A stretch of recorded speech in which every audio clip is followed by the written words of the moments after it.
hima Alhaji Abdul Nasir Nasir Pullo Adamawa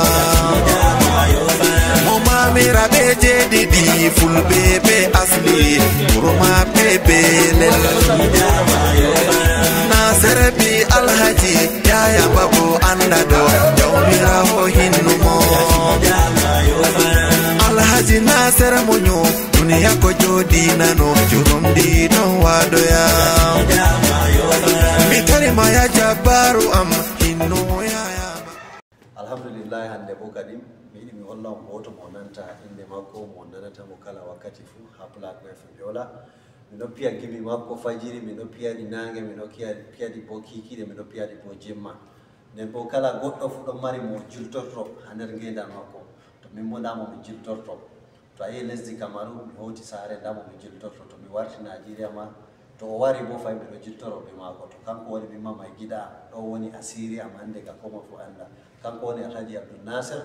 tafida ma faran lesdi Nigeria nden bo Sardauna bere la lesdi Kamaru on beltana mon jarama to Allah sene mi jabbake ma lesdi Nigeria to hande kam damma heritobe be andi ngidi ngiwa ngam kullu be don nana habar bo fere don jurno YouTube setta be lara kimi goddi amma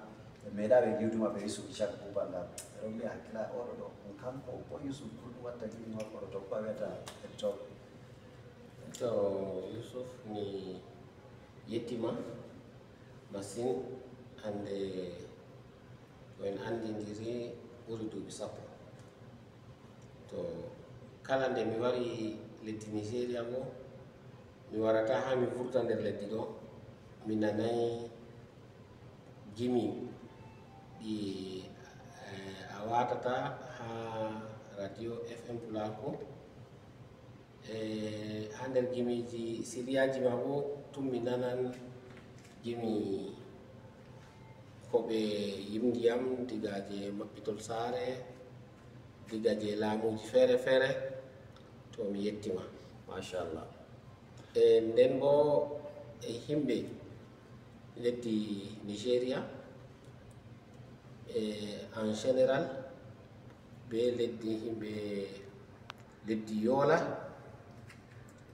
mi hofni on mi yetti on mi yelanaka en bo hayru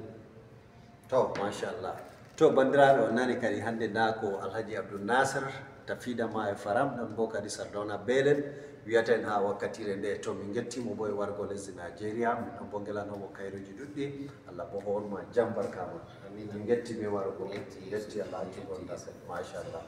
to on jarama bandiraɓe tokke min kadi kala wakkati fu ha Facebook live non bo kadi ta goyte Pulako TV on jarama sanne sanne